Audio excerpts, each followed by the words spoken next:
दक्षिण कोरिया में पूरे शरीर पर टैटू वाले आदमी से पंगा मत लेना, क्योंकि जितना बड़ा टैटू उसकी हैसियत उतनी ही ऊंची मानी जाती है। जापान में भी यही बात लागू होती है। ये पूरा शरीर टैटू से भरा आदमी जापान का सबसे कम उम्र का याकुजा माफिया सरगना है। वह अभी सिर्फ 19 साल का है, लेकिन जापान में एक इलाके पर राज करता है और वहाँ की पुलिस भी उसे छूने की हिम्मत नहीं करती। उसका नाम है चिंगलोंग, नीला अजगर। 1 साल पहले चिंगलोंग सिर्फ एक सफेद बालों वाला आम लड़का था। उसके पिता भी माफिया में थे।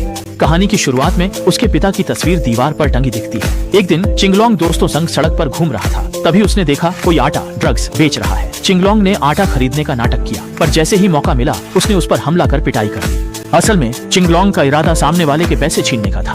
पैसे मिलने के बाद उन्होंने सोचा कि आज रात दावत उड़ाएंगे।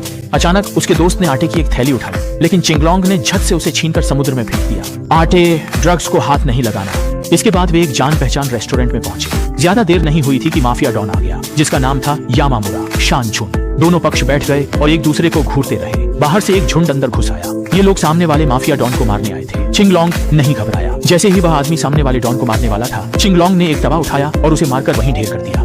माफिया डॉन हैरान रह गया। इसके बाद चिंगलोंग ने तवा नीचे फेंक दिया।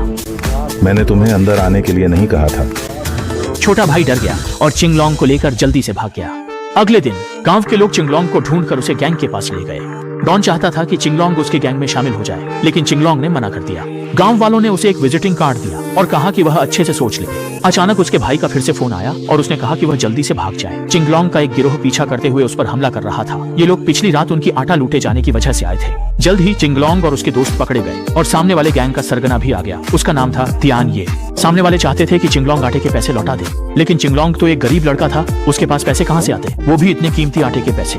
अगर पैसे नहीं हैं तो मैं तुम्हें विदेश भेज दूंगा। सुना है कि युवाओं के अंग विदेश में बहुत महंगे बिकते हैं। जैसे ही उन्हें जहाज पर चढ़ाने की तैयारी हो रही थी, सामने वालों ने देखा कि चिंगलोंग के पास शानचुन का विजिटिंग कार्ड है। तियान ये ने सोचा कि चिंगलोंग शानचुन का आदमी है, लेकिन चिंगलोंग ने कहा कि वह गैंगस्टर नहीं है। तियान ये और शानचुन का गैंग आपस में गठबंधन में है, इसलिए पुष्टि के लिए फोन कर लेते हैं। कुछ ही देर में शानचुन के लोग चिंगलोंग को घर ले आए। चिंगलोंग ने शानचुन के मुखिया से मुलाकात की। उसने कुछ नहीं कहा, बस एक सवाल पूछा, क्या तुम्हारे पास कहीं और जाने की जगह है? लॉन गचाई। बस इसी एक बात से चिंगलोंग तुरंत भावुक होकर रो पड़ा, क्योंकि वह बचपन से ही पिता के प्यार से वंचित था और उसके पिता कुछ समय पहले ही गुजर गए थे। इस समय चिंगलोंग की पहचान औपचारिक रूप से सामने आई। वह शानचुन के गैंग में शामिल हो गया और शानचुन का दत्तक पुत्र भी बन गया। 1 साल बाद चिंगलोंग ने अपनी हेयर स्टाइल बदल ली। वह फिर से उस पुराने रेस्तरां में गया और मालिकिन के बेटे को एक रकम दी। ये बच्चा भी साधारण नहीं है, आगे चलकर वह भी दिखाई देगा। अचानक चिंगलोंग को फोन आया कि किसी ने उसके इलाके में आकर हंगामा किया है। इसके बाद वह अपने होटल पहुंचा। सामने वाले लोग तियान्ये गैंग के थे। उन्होंने कुछ इलाका सौंपने की मांग की। बात खत्म करते ही वे जाने लगे। माहौल शांत रहा, लेकिन पीछे हटने के बाद चिंगलोंग को गुस्सा आया। उसने एक शराब की बोतल उठाकर गुर्गे के सिर पर दे मारी, फिर उसके बाकी साथियों को भी सबक सिखाया।